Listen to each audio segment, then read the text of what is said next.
And now we're going to do an interview with Syed Ahmed from Broadcom. So he is here we've collected a bunch of questions. They didn't really even come from us necessarily. They came from you, they came from cadences, they came from, even some of our account managers said, hey, these are the questions that folks are asking about it. So we said, how great to have the cream of the crop come in who represents Atomic SaaS for Broadcom and allow me to interview him on some of these questions. So, Saeed, I will let you introduce yourself and then we'll get right into it. Absolutely. Thank you, Bob, for inviting me. Hello, everybody. I am Syed Ahmed. I lead the product management for Automic, and I am based out of the Vienna office of Broadcom and extremely excited to be here. So, thank you, Bob. Excellent.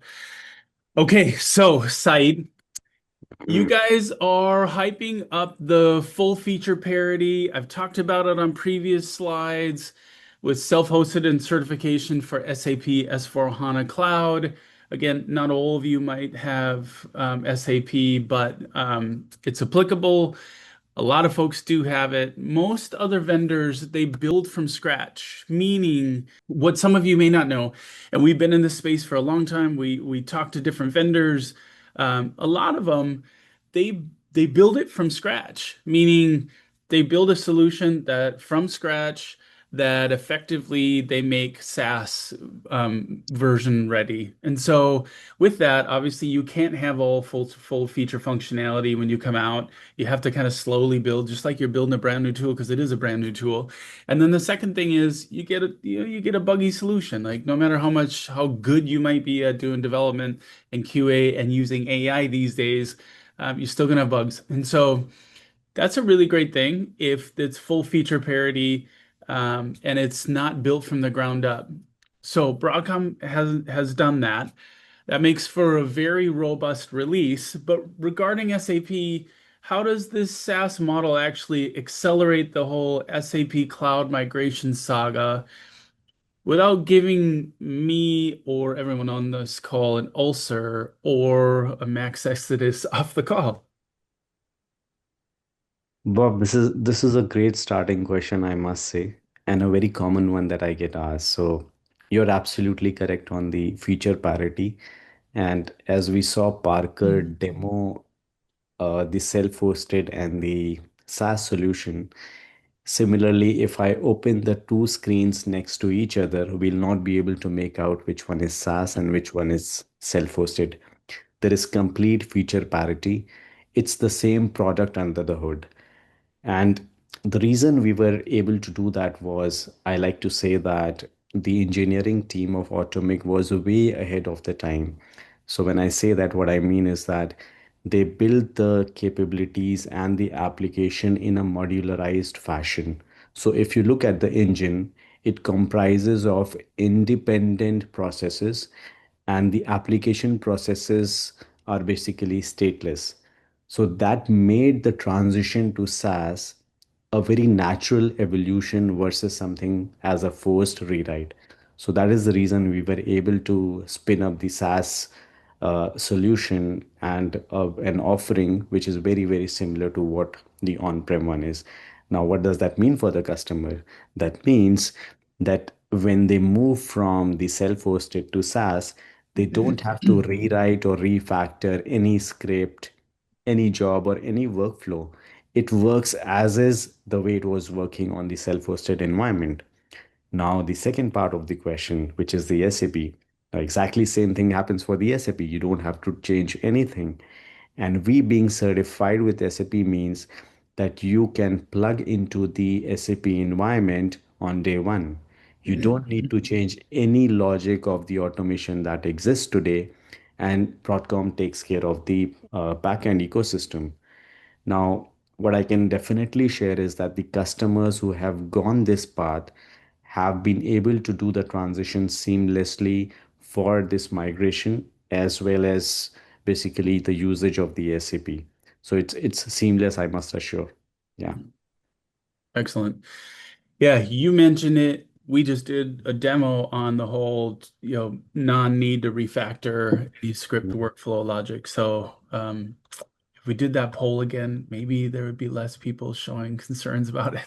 But all right, second question. There are folks on this call that have voiced curiosity about zero downtime upgrades with no maintenance windows. I've been in the space for a long time. I talked about that. That is always a major, major struggle, right? Like finding windows in order to do these upgrades. I'm guessing there's folks who don't have their camera on that are going, "Oh, Bob, you're singing my tune," because it is a struggle when you got hundreds of applications that are in there finding a window to be able to go and do an upgrade. So it's always been a struggle. So pulling themselves away from day-to-day work as well adds an extra level of stress that even bourbon and chocolate won't cure. So zero time downtime is usually code for get ready to spend your Saturday night gobbling down pizza in a dark room while you watch everything go kaput. So my question is, how does Atomic SaaS technically really pull this off when we're talking about massive continuous enterprise workloads without really ruining everyone's weekend plans?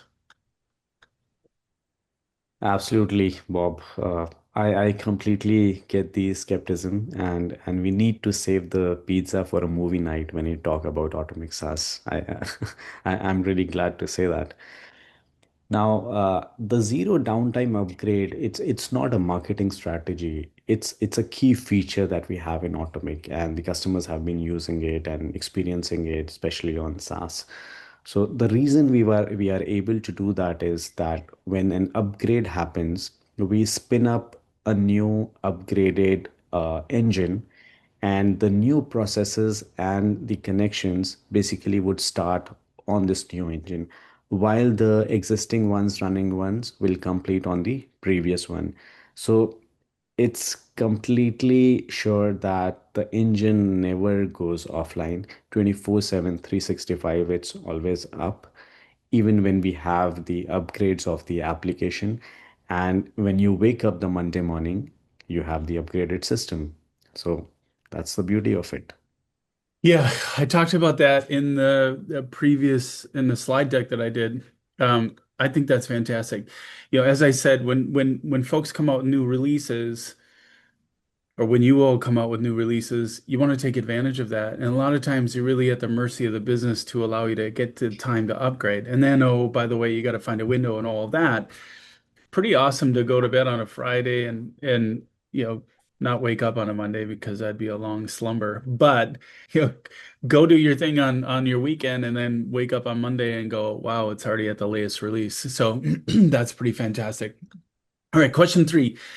Now, again, everybody, if you have questions, rip them on the chat and we'll get to them, okay? If you have questions specifically for Syed, please let them go. You've moved to a Kubernetes native design on GCP, which is quite trendy, needed, quite trendy. Are there any performance and elasticity benefits that we'll see on day one, or is it just a prettier way to show the queued up jobs?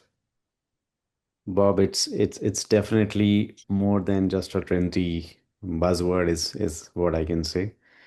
With Automate SaaS, on day one, the key benefit that you would notice is the infinite elasticity that you would have. So what it means is that during the peak load period, the month-end processing, or if you have a massive batch process that's going to go there, the system would spin up new engine processes, which is going to take care of this load. And as the load reduces or decreases, basically you'll see it scale down.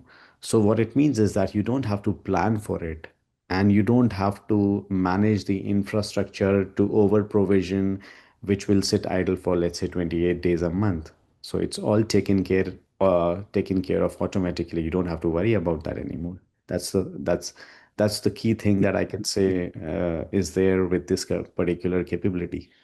That's great. So I don't know if you all remember the whole concept of grid computing. It kind of coincided with the move to cloud and was like, put your application in the cloud and then you can spin it up and spin it down. And it kind of never really came to fruition back then. And so folks would have the meter just going bananas and they'd be charged like crazy. And they'd be like, wait a minute, I thought we were going to save money with this. So this is really a good example of that, where if anyone, just to make sure everyone understands, it'll scale up and scale down depending upon when the peak period is. And so that's a really cool concept. I mean, obviously a concept that's been around for a while, but the implementation of that concept is really great. All right. So question number 4. Under the what you gain section, it says the platform is backwards compatible with agents. And I want to be real. Upgrading thousands of agents, distributed agents across global enterprises sounds about as much fun as drinking Fitch's goat corn whiskey. So, does anybody even know what that is? I highly, highly doubt it. And if you do, this bourbon must taste amazing because we looked it up and that is the actual lowest ranking whiskey there is out there. So if you drink that, then you must think this bourbon is amazing. So anyway, having said that, I'm pretty sure that our engineering teams and folks that are on this call would collectively block our numbers if they had to do them all at once. So, Saeed, my question to you is, how far back does this compatibility actually go? So can I migrate the brains to the cloud and leave all the agents alone until I feel like I'm ready or the business is ready for us to upgrade them? Please say yes, because I don't want all these attendees to revolt. Absolutely. You said the answer, and that's a great question. So you can tell the engineers to unblock your numbers safely. You can absolutely move the brains to the cloud while keeping the agents untouched. And our engine is backward compatible multiple versions. So what that means is that you first always migrate or upgrade the engine, whether you're migrating from self-hosted to the SaaS offering, or even when you are upgrading it on a regular fashion, it's always the engine that gets upgraded first. Once that stabilizes, now is the time you start upgrading the agents at your own scheduled convenience, and that too in batches because you would have thousands of agents with our centralized agent upgrade feature, which is available. So it's very seamless, it's easy to manage, and you don't have to panic about that. Fantastic. Um, the best practices guy in me wants to say to everybody, backwards compatibility is always great, but it can't be forgotten. Meaning, we work with clients that have agents that haven't been upgraded in 15 years, and that becomes a very, very difficult thing to do to upgrade them because the OSs they're on are bad, the applications are old, and it's really tough to do that. So, the best practice guy in me says it's a good feature, but make sure that you're still upgrading to keep them as close as you can to GA. All right. So, question number 5. You promoted the idea of AI powered intelligence with predictive scaling and anomaly detection. I'm guessing that alone has gotten many folks to actually join this session because I think that's an important part, which is also why I highlighted that early on because everyone wants to know more about AI. The crazy part about in our industry, which is workload automation and workflow orchestration, everybody's going, well, how do we fit into this? And so that is also why we're partnering with that firm. That's why we're coming out with a webinar that you don't want to miss, because it's a really hot topic right now. So my question is, and this is behalf of everyone listening to this, is this real proactive AI that actually fixes problems, or is it kind of a glorified autopsy on our system? And if so, do you have any real world examples that you can tell us about? Yes, Bob, absolutely. I am sure a lot of the attendees here are really excited about AI and Automic. And to your question, it is absolutely proactive. It's not a post-mortem. The AI models your critical parts and learns your typical runtime. So what it means is I can take one of the examples is if a job, let's say is supposed to start at 2 a.m. and it starts 5 minutes late, and let's say that is going to cause a massive SLA breach at 5 a.m. Now you will get an alert at 2:05 and not at 5 a.m. And at the same time, a workflow would be triggered that would cause a preventive measure to not have that SLA breach. To you wanted an example, so I can take an example of any industry because every customer would want to use that and is using that. But I can take an example from a retail customer, and they use it commonly, let's say, for a time sensitive job that is required to update the inventory count. Now, if they don't update it on time, consumers such as you and I will order products which are out of stock, which they don't want. So typically on a regular basis or periods such as Black Friday, they what they are doing is they are catching the upstream database delay early, and that really helps update the inventory from falling entirely. So basically, this is a key thing that really helps. And it's not just a fancy feature, but definitely that really helps business manage this. That's great. So Black Friday attendance or Fitch's Goat Whiskey. I'm going Fitch's Goat Whiskey. All right. So question number six, and the final question, and then we're moving on. Everyone's excited about bourbon and chocolate for sure. However, they're also excited about the idea of shifting costs and tasks that are mundane and tedious. And by moving to Atomic SaaS, clients can toss out server refresh, database tuning, capacity planning, but are they really trimming total cost of ownership? Yes, Bob, this is indeed real. We are meaningfully trimming the total cost of ownership at two fronts. One is the hard cost. I saw that you've covered that in your past slide as well, but I'll repeat it. You get rid of the infrastructure for the hosting, let's say for the disaster recovery setup as well. You don't have to buy the database licenses anymore. And then there would be the second category, which is the soft cost. That means that you are freeing up your expensive engineers and preventing them from doing the mundane task of patching and database tuning. And instead, they would be focusing on managing the automation, learning AI, so that they can optimize the workflows, which is going to add value and direct impact on the business revenue. So that is one. And in addition, as you may have already guessed, there would already be some improvement on the support aspect as well.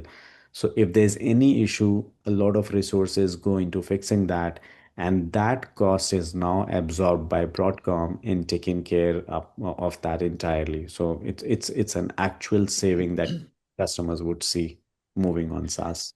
Yeah, and the soft cost part I think is important to point out. That AI firm that we brought in, and again, we're going to talk about in August and September, they said that workload automation and workflow orchestration are about to completely blow up. And so, how important is it for you to not have those tasks anymore so you can focus on learning that and deploying that and making sure that your organization isn't leaving workload automation behind? I think it's super important. They talked about it. We're saying it. We're not just doing it so you move to Atomic SaaS. It doesn't matter. The idea around it is you need to kind of trim that if you can, or find a way to get yourself more time to start really learning this stuff or you get left behind. So, all right. Well, thank you so much for that, Saeed. Really, really good. Really appreciate that.